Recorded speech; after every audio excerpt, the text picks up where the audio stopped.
A lot of times, too, when you look at the portal, yes, there's receivers, there's other positions that have gone in, but the portal's most valuable to quarterbacks. I mean, that's a big part of it. And a lot of people will say, well, that's where you find your guy. And hello, welcome to Always College Football. Today is Wednesday, December 7th, and we hope that you're enjoying the show for wherever you're getting the show, whether it's on the ESPN YouTube channel or if you're here with us via the podcast. It's been a great season so far, but we are not done. Yes, we're going to talk about recruiting. Yes, we're going to get into signing day coming up 2 weeks from today, which is pretty exciting, I might add. And we're going to talk a little bit about the portal. We know that the portal is a part of our life here in the college football world nowadays. The only unfortunate thing about doing a show that revolves around the portal is that guys might have, by the time you're consuming this content, guys might have already committed elsewhere. So just let the record be known. We record this podcast. It's not live. We wish it was, but it's not live. So you just have to take it with a grain of salt that some of the stuff that you're getting on this show might be dated by the time you're getting it, okay? That's the caveat. As we're looking at these things, I mean, guys are going in the portals for 8 minutes before they find another destination, okay? So if it's a little bit dated, hang with us. We're going to try to approach it in a way where we're still going to hit who's in the portal. We're still going to hit what that player is. But ultimately, it might not be the most up-to-date information because if they're in the portal right now, by the time you're getting it, they might have chosen to go to God knows where. All right, so just hang with us in that regard. We're going to do our very best to talk more about who the player is, not keep you updated with news and notes. That's what Twitter and social media is for. Speaking of social media, please follow the show at AlwaysCFB on both Instagram and on Twitter. You can get as up-to-date information on our social media platform as you can just about anywhere else. We're going to be retweeting, we're going to be liking, we're going to be acknowledging, trying to do the best we can to keep you up to date because college football never sleeps here, especially with Always College Football. So let's not waste any more time. Today is about the portal. Let's dive in. All right, the portal is open for business. And I think, look, there's a million different positions. There's over 1,000 guys that are currently in the portal. Last year, there were around 3,000 by the time it was all said and done. There were 670-something guys that entered the portal on Sunday alone and Monday when it officially became open on Tuesday. I mean, guys were announcing their intentions. So to be honest with you, it's been a little bit difficult to keep up with, but we're going to do the best we can. We are, however, going to talk about some very notable quarterbacks that are in the portal currently and what they've done up to this point that would make them a potential guy that you would go after. Like I said, this is, as of right now, some of the best available guys. A lot of times, too, when you look at the portal, yes, there's receivers, there's other positions that have gone in, but the portal's most valuable to quarterbacks. I mean, that's a big part of it. And a lot of people will say, well, that's where you find your guy and you need to solidify backups, and guys go in and they leave starting jobs in hope of another starting job presenting itself, and they go into a competition, and then sure enough, they're beat out. CJT Daniels, who's back in the portal, I might add, in search of school number 4. So as of right now, here are some notable names in the list. If you're an ACC fan, you're probably going to have a different guy under center next year. Just say that. So we'll start with Devin Leary, formerly of NC State. Coming into the season was one of the most established, one of the most talented, one of the guys that we spent an awful lot of time in the offseason talking about. He had played in 8 games back in 2019, then had kind of an up and down 2020, and then in 2021 threw for nearly 3,500 yards and 35 touchdowns. He set the school record for touchdown passes, beating out Phillip Rivers, which is obviously pretty good. And he played in 6 games this year. Prior to being injured himself, he hurt his shoulder, had an okay start to the season. I wouldn't say it was great. To be honest with you, I think Devin Leary, in the first 6 games, I thought I was going to get a little bit more. It started week 1 against DCU. It was a little banged up too. Didn't have great protection. Didn't have didn't have some of the pieces in front of him that he had at times last year. But when you look at it, I think that there is a very, very good chance that Devin Leary, if he lands in a spot that's favorable, he could be an impact player very soon. He's got a lot of potential, man. He's got some grit, tough as nails, got to get back and show that he's healthy. But he would be a guy I would strongly consider bringing in. He'd be, if not at the top of the list, maybe 1B to the following guy, Spencer Sanders. Spencer Sanders of Oklahoma State. He, at times, has been maybe the best player on the field, regardless of who it was that they were playing against. You think back to 2019 when he was a freshman, the Big 12 Freshman of the Year. He also has seen some pretty remarkable highs, but he's also had his fair share of fairly remarkable lows. If you actually look at the performance that he had against, say, Texas, I mean, he was phenomenal. Phenomenal there in 2021. If you look at the performance that he had against, say, Notre Dame in the bowl game last year, it's like, hang on, this guy is the real deal. You look at how he played in the first couple games this season. You're like, man, this guy's a sneaky Heisman contender. But then you also look at the few games every once in a while in which he's really not that careful with the football. He's willing to put the ball in harm's way, and he needs to eliminate some of those big misses before you can really get on board with him being a complete game changer. However, man, the ceiling is outrageously high. He has tremendous mobility, and he's shown at times to be able to carry a team that might not always be at 100%. So Spencer Sanders, to me, would 100% be a guy I would strongly consider. Some other guys, maybe just a tier down from the aforementioned two. Austin Reed. You're probably wondering, who the heck is Austin Reed? Well, originally, he was a Division II quarterback. He was at West Florida. Did a great job at West Florida and parlayed that experience and performance into a job at Western Kentucky. Of course, Bailey Zappi graduated last year. Western Kentucky, with how they throw it around the yard, became a very attractive destination for guys that were potentially leaving. So you look at Austin Reed, he wins the job, beats out Jarrett Deggy, and he goes on to have pretty dang impressive season. 4,200 passing yards. He finished second in the FBS. The guy that finished first, also a transfer last year, that was Michael Penix. But Austin Reed, 36 touchdowns, 10 interceptions in his first year at the highest level of football. Now, you're going to say, well, it's not the highest level, it's Group of Five. Still, it's a big step up from Division II. Now I would anticipate him getting a real look as a Power 5 starting quarterback. So he would be kind of in that next tier behind the aforementioned Devin Leary and Spencer Sanders. Another guy that would also be in kind of that next tier would be DJ Uiagalelei.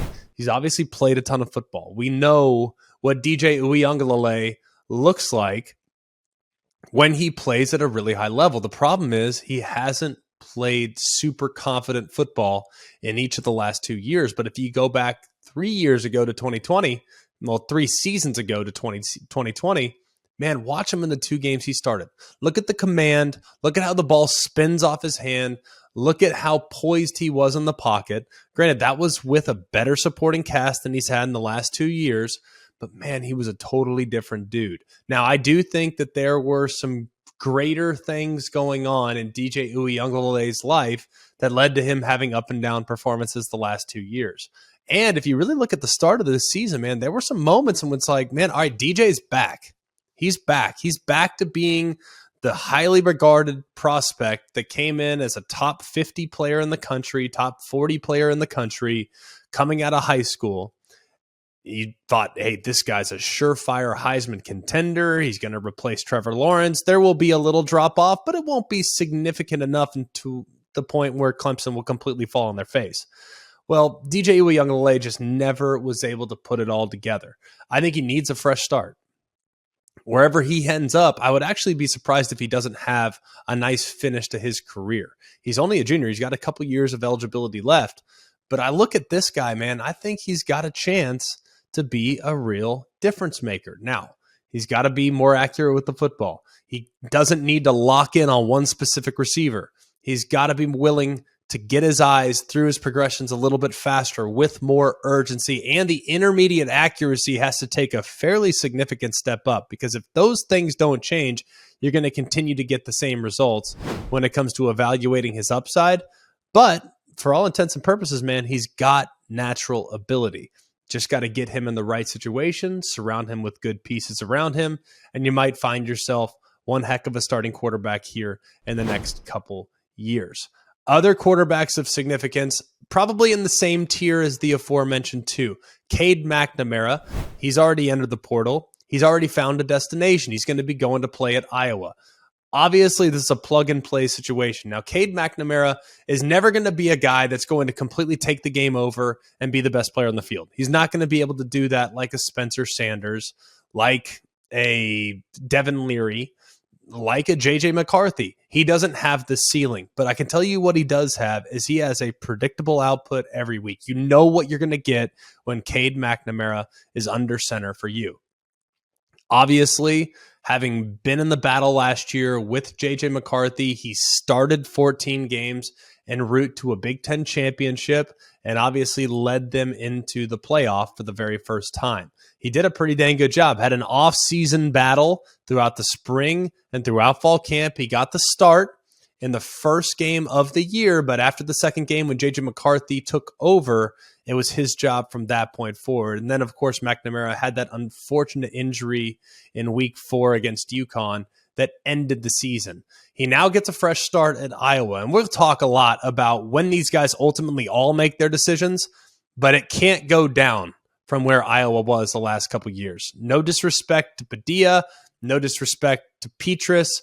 This is a group that ranked 123rd in passing yards per game and 127th in offensive points per game. All right, now you bring in a guy with some ability, you bring in a guy with some experience, and maybe you go out and get a couple capable weapons. You open up the offense a bit. This could be a pretty significant move for Iowa. Let's go next to Davis Brin, quarterback of Tulsa. Probably not familiar with who that is. He redshirted his first year, way back when. He's only played one game in the 2019 season, and then it wasn't really until his 4th year as a college player that he kind of bursts onto the scene.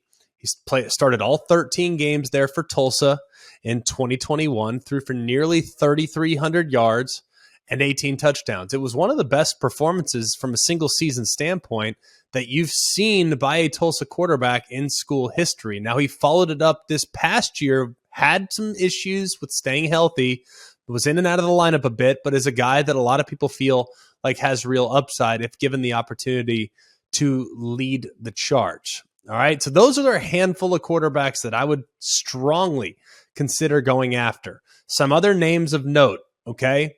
You look at Hudson Card, formerly of the Texas Longhorns, was at one point a very highly regarded prospect coming out of Austin. He redshirted his first year. He won the starting job to start the season in 2021, but it went sideways against Arkansas, and Casey Thompson ultimately took over from that point forward. He lost the job to Quinn Ewers this past year, but started 4 games in Quinn Ewers' absence, and even though he was playing on one leg half the time, he played pretty dang well.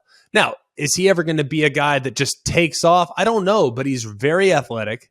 He is a guy that can do an awful lot for you in the pocket. And from a mobility standpoint, I think he's a guy that grew an awful lot from year 2 when he was a redshirt freshman to year 3. And I expect similar growth from year 3 to year 4. Even though he doesn't have a ton of playing experience, even though he doesn't have a ton of starts, he would most certainly be a guy that I would strongly consider.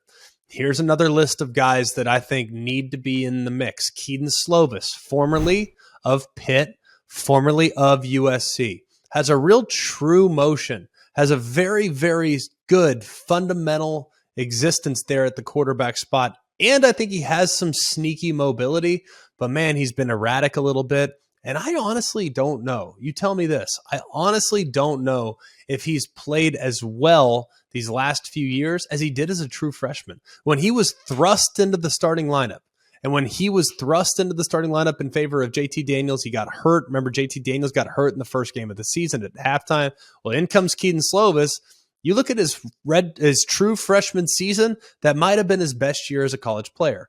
If you can somehow get back to getting the most out of him, that would be very advantageous. The guy who was the offensive coordinator, I might add, on that USC team when Kedon Slovis was the starting quarterback there early in his career was Graham Harrell.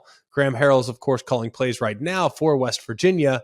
Maybe he replaces JT Daniels at West Virginia. I don't think that's likely, by the way. West Virginia appears to have found a guy, at least at the moment. But Kedon Slovis, very highly regarded last year when he was going through the transfer circuit, opted to go to Pitt to follow Kenny Pickett. He had Auburn as an option. He had a handful of others as an option. He opted to go to Pitt.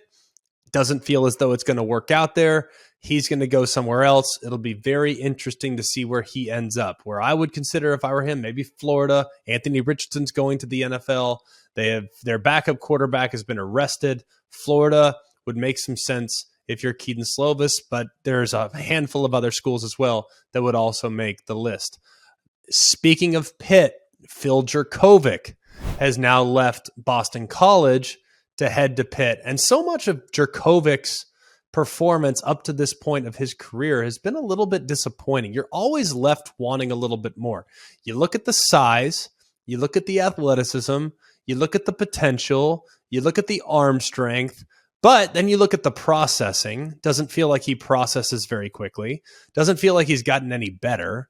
Feels like he's kind of leveled off and relies almost exclusively on athleticism when he needs to rely a little bit more on intellect. There's just a lot that have been disappointing about Phil Jurkovic up to this point. Now, the talent is there, and it's easy to look at him and say, well, he's going to be playing there in Pittsburgh now for the Pitt Panthers. He's got some Roethlisberger qualities.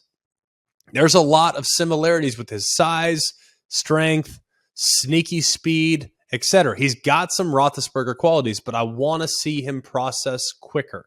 He reunites with coach Frank Cignetti. He was the offensive coordinator there at Boston College when Jurkovic had his best years. So he'll now head to Pitt.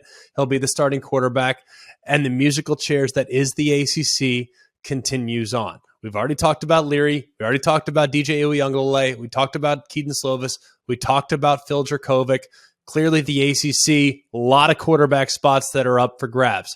How about Jeff Sims at Georgia Tech? As far as ceiling is concerned, there are a few guys on this list that are potentially more gifted and have more traits than Jeff Sims. He's crazy athletic. He can run around incredibly well. Had to do more with less these last couple of years, especially last year when Jahmyr Gibbs wasn't there. He didn't have as much to rely on as he'd had in years before, but has had some issues staying healthy, has had some issues from time to time growing, relies a little bit too much on his legs and not as much from the pocket, which can open you up to potential big hits, which could expose you to potential injury as well. But man, the guy's got a lot of natural gifts, and the guy's got a lot of natural ability. If I'm him, I'm looking at going to Auburn. I think that would be a really impressive fit.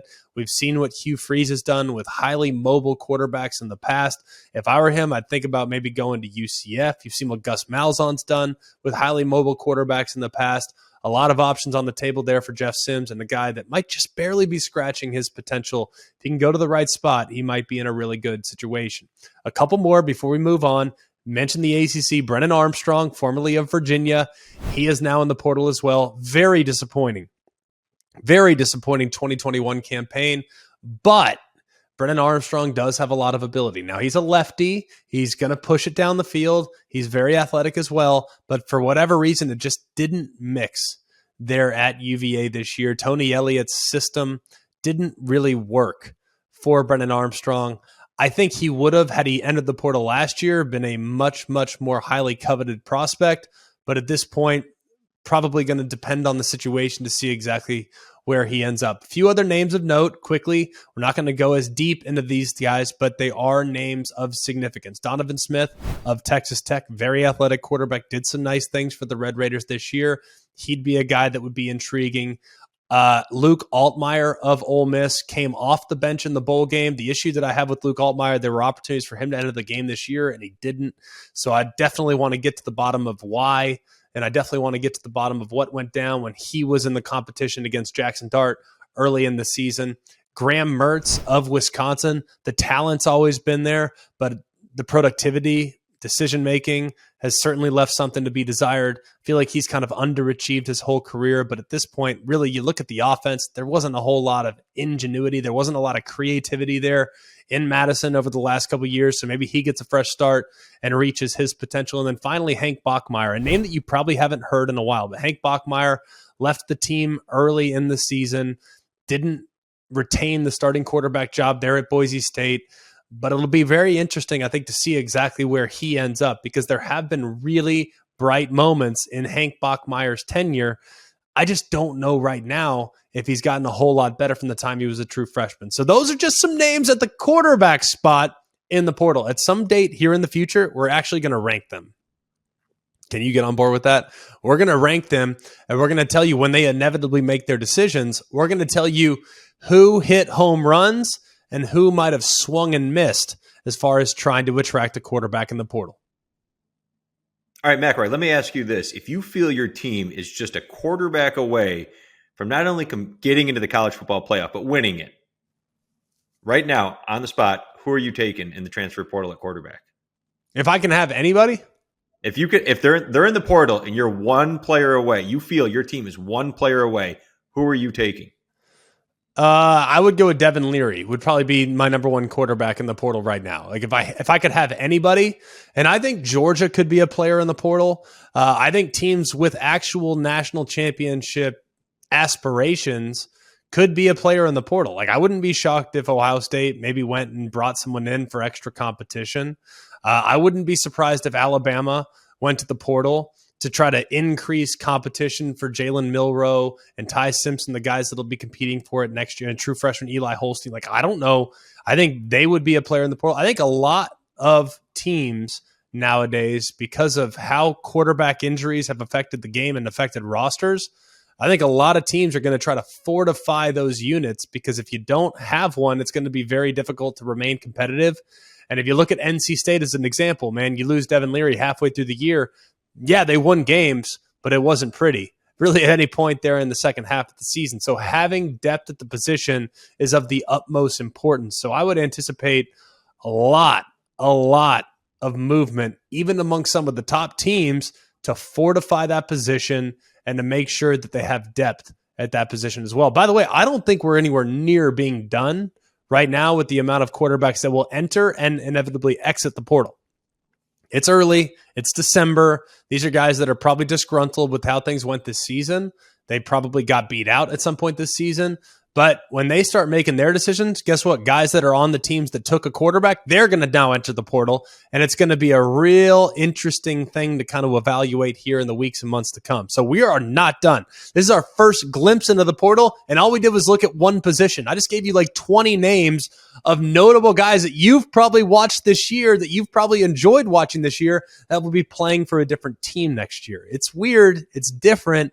It's kind of fun. It's also kind of frustrating at the same time. But ultimately, we're just getting started. We will continue to dive into the portal every single day, because guess what? That's what coaches are doing too.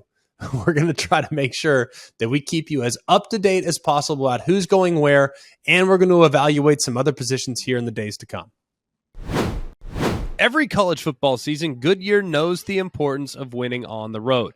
The road will always demand confidence, the confidence to handle whatever the journey brings and to perform under tough conditions. And just like the players and the fans of college football, Goodyear is ready.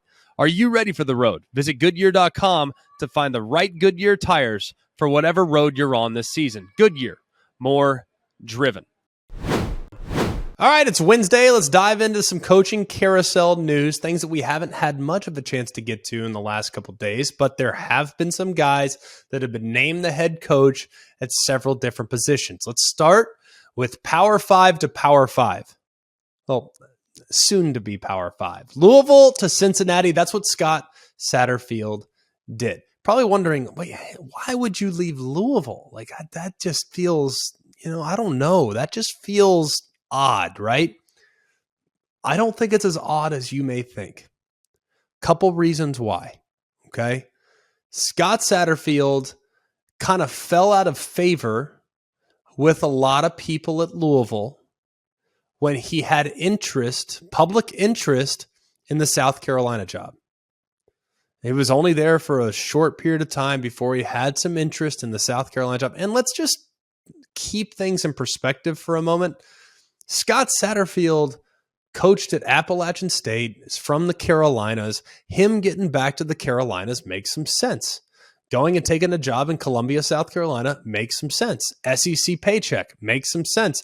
All those things make sense. And frankly, I don't blame Scott Satterfield for having a little interest in that job.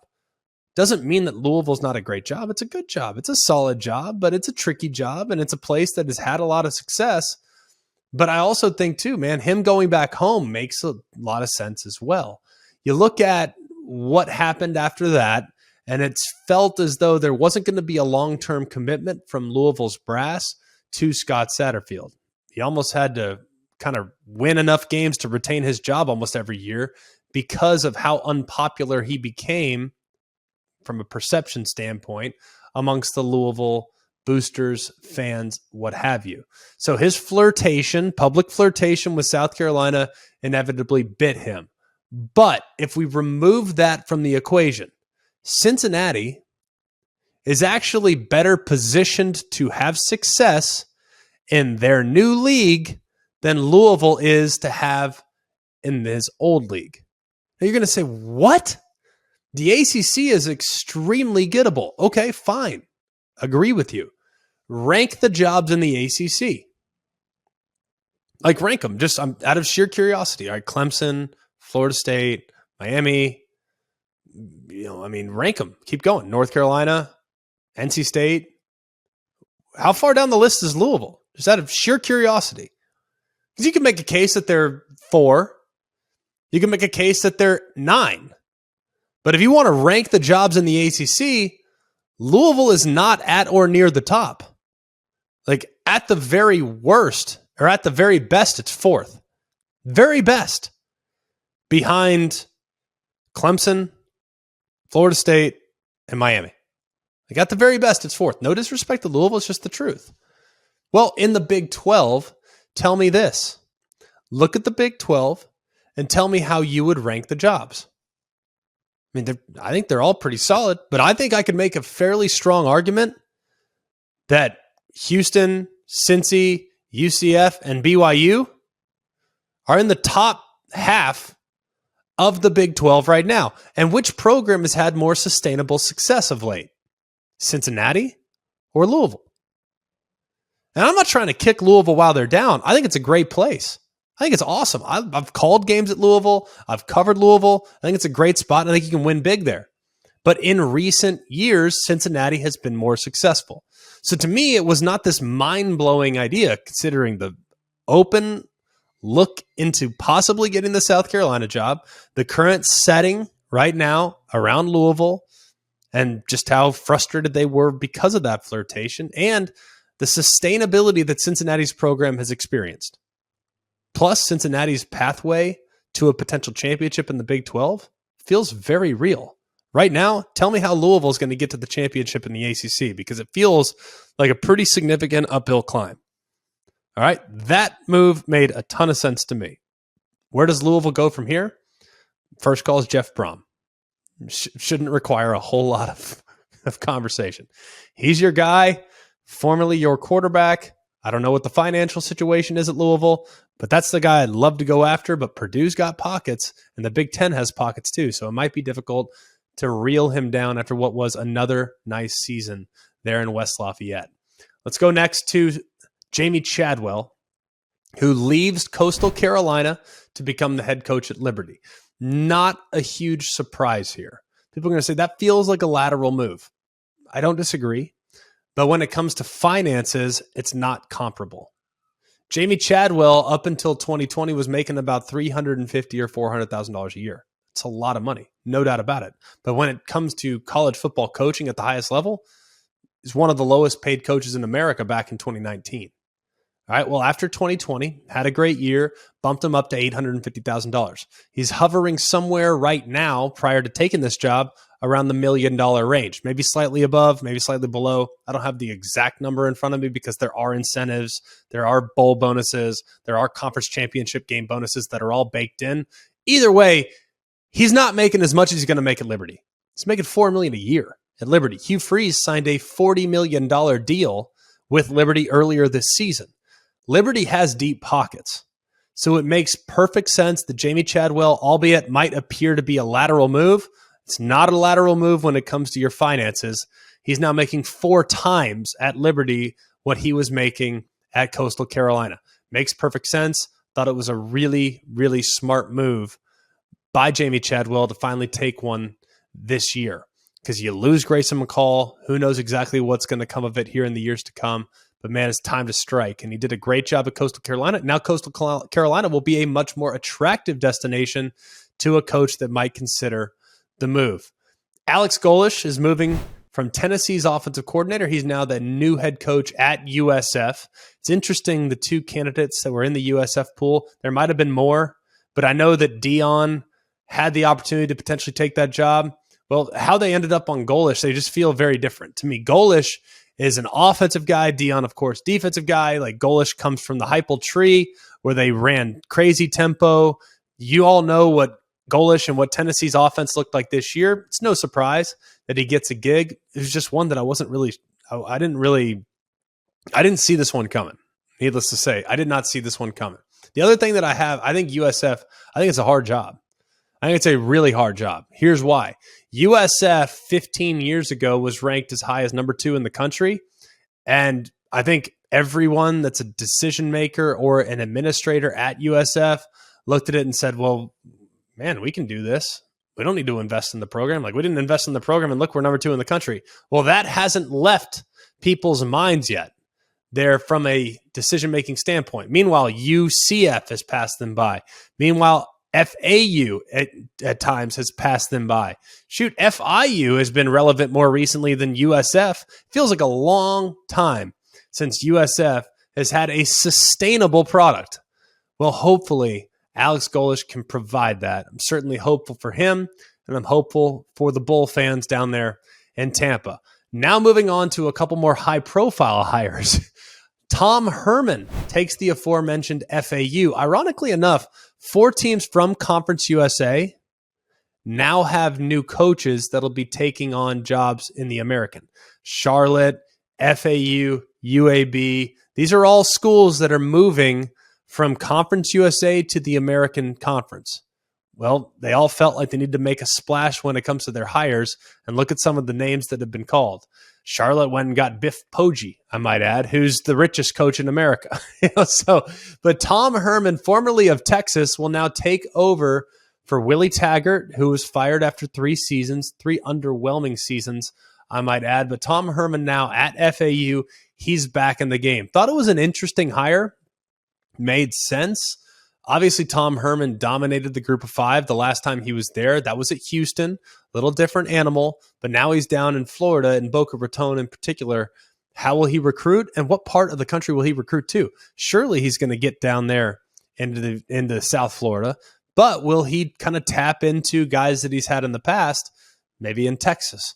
Go back to Ohio, see if he can't get some guys there. He's obviously got roots in the city of Houston. I mean, I think that this is going to be very interesting for FAU. What does their recruiting footprint look like?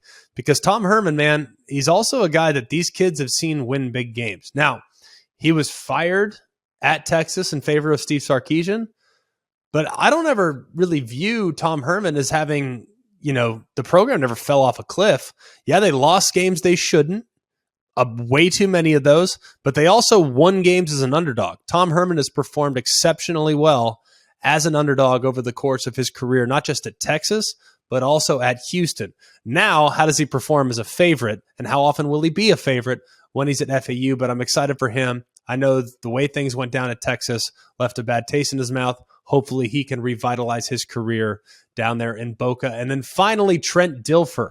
First opportunity he now gets to lead a FBS job. UAB had kicked the tires on a few other guys, had talked to Tyson Helton supposedly, had talked to a few others, had reached out to Dion. Dion never called him back. So UAB had reached out to a bunch of different candidates. But Trent Dilfer, who was coaching at the time at a high school program in Nashville, he's very tied in to the Elite 11, has good relationships throughout the country, having worked at ESPN and having covered the sport at the high school level for a really long time. I don't know about the hire. I'll be the first one to tell you. Like, I know Trent and have developed a relationship with Trent. He covered me. I've spent time on his podcast. I've been around Trent and have really enjoyed his company over the course of the last handful of years that we've had a relationship. But I don't know how he is as a coach. Like, this is new to me as well. So I'm excited for him because I think UAB is a place where you can win. Bill Clark did it. They didn't do it at a high enough level this past year. That's why they went in a different direction. But this is a program that now has a brand new stadium that's state-of-the-art in downtown Birmingham. There's a program that is moving to the American. Finally, they're going to have some finances that they're going to be able to use and use in other sports. They've already had success in basketball with Andy Kennedy and Jelly Walker, who's awesome, that plays for UAB basketball as well. So there's a lot. It feels like there's a lot of momentum around UAB right now.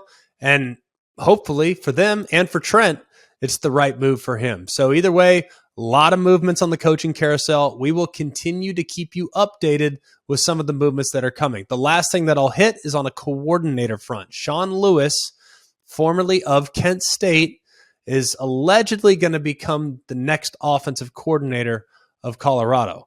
Deion Sanders has kind of evaluated the landscape, and we had talked about this the other day. Deion's going to be able to recruit. He doesn't need anyone on his staff that needs to recruit. Like, he can do the recruiting on his own. He needs great exo football coaches to make sure that they can create not just a talent advantage in recruiting, but also a schematic advantage when putting offense together. Sean Lewis at Kent State runs all different types of stuff, but his main deal is tempo. He played at Wisconsin, ironically enough. So the fact that he played at Wisconsin and coached at Wisconsin and yet runs crazy hyperspeed tempo, that's pretty wild in and of itself. But I think it's interesting that a head coach in the MAC is leaving to become a coordinator. He might be the first of many that decide to make that move because the finances as a Power 5 coordinator are as good as they've ever been. So an interesting move there. We'll keep you updated with anything we hear about Deion's staff as he continues to put those things together. All right, like we'll do as often as we can in the offseason, we've stockpiled a bunch of questions, and we will continue to get to your questions and submit them at alwayscollegefootball@gmail.com. You can also submit them to our social media at alwayscfb on Instagram and Twitter. We check those every day as well. So if you have a question, you don't feel like sending an email, hit us up in social media. We'll make sure we get into the show. Just tell us your name and where you're from, and we'll make sure we put it in there. So we really appreciate that. Coobs, let's kick it off. I will let you know first that we did get some questions on the Instagram post. So those will be coming. They're bowl questions, but those will be coming. Love it. First email question that we got from Brett. What are your thoughts about how coaches handle QB controversies? Are too many of them loyal to a fault? Probably a good example of this is the Clemson scenario. Oh, and for the record, when we do mailbag, I don't know the mailbag questions. Coobs thinks it's great to have like an authentic off the cuff reaction. So like if I don't back them up with facts and stats and stuff like that, it's because Coobs likes to throw me curveballs. He thinks it's funny to watch me squirm. So that right there is called a filibuster to buy myself time to think. All right. The best example of this is two different programs this year in which I feel like coaches had a bit of a blind spot as it related to a quarterback that was just not playing at a really high level. You look at Haynes King at Texas A&M, who last year in his early season struggles didn't play great, kind of turned the football over. Well, he won the job again this offseason, came out of the gate, didn't play great, turned the football over, gave way to Max Johnson, did have to make some spot starts down the stretch. But for whatever reason, I think Jimbo liked him more than anybody else.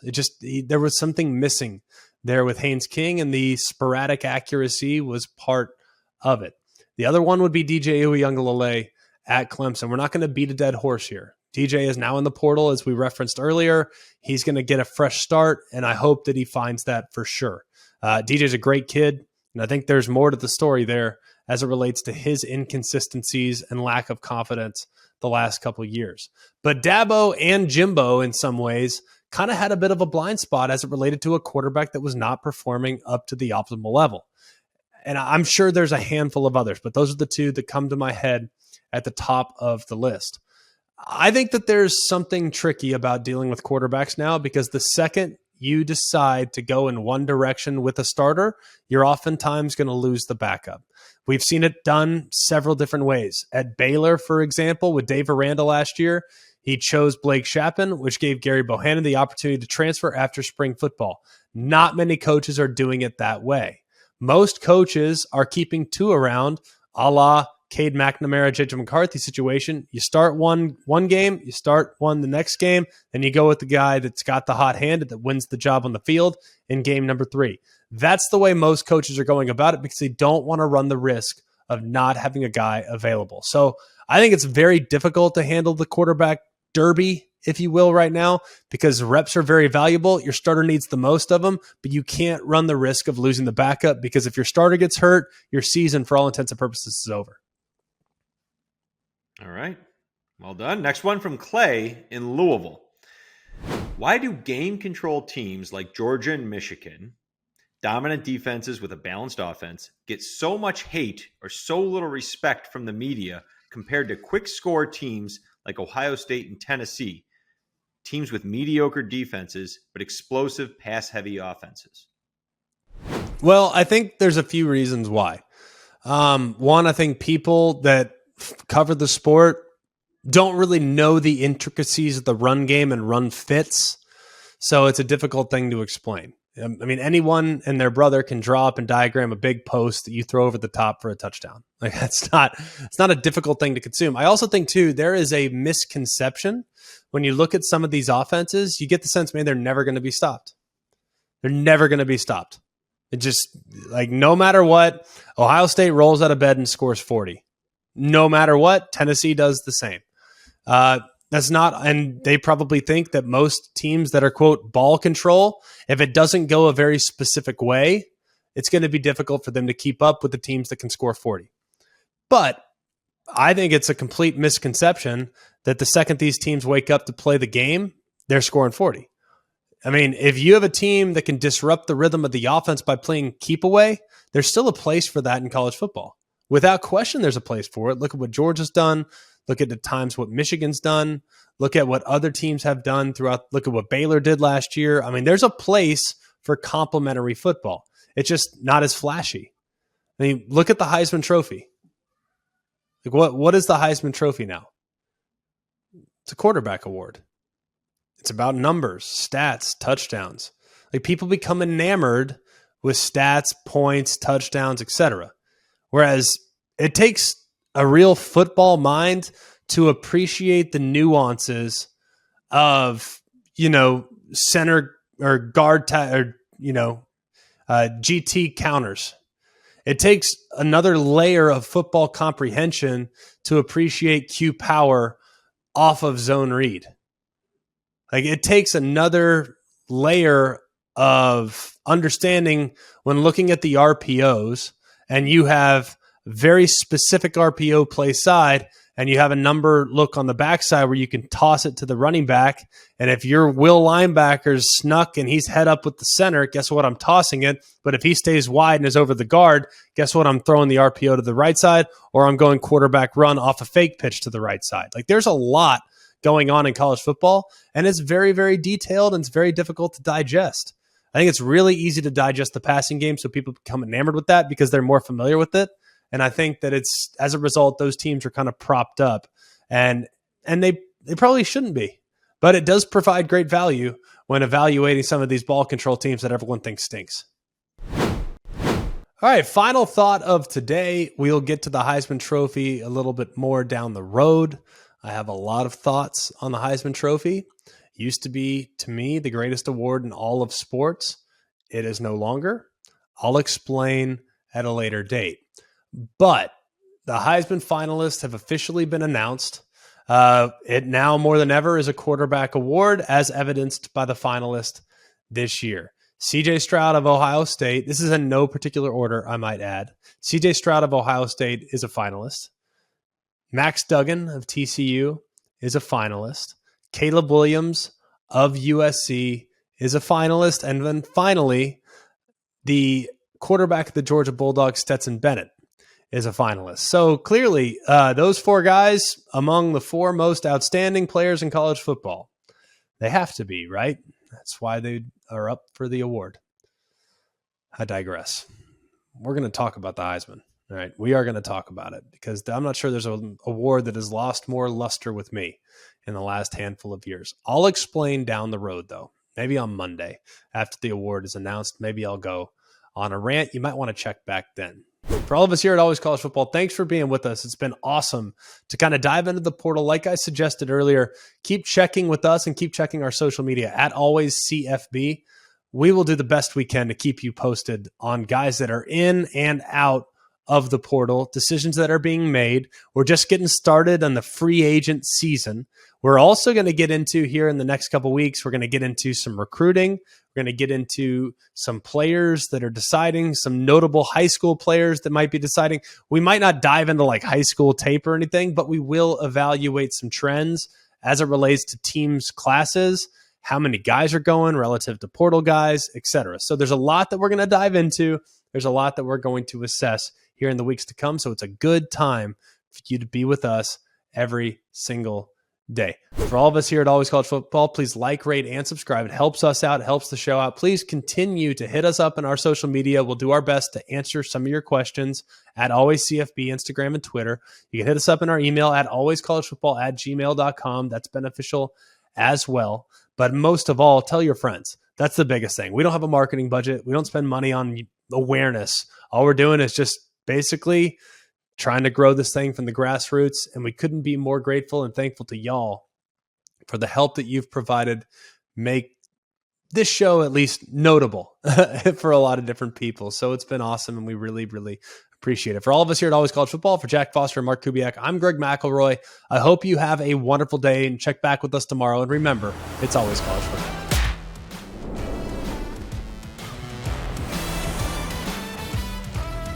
Hey guys, it's Greg McElroy. Thanks for watching Always College Football. Make sure you like, rate, and subscribe to ESPN's YouTube channel and wherever you listen to your podcasts.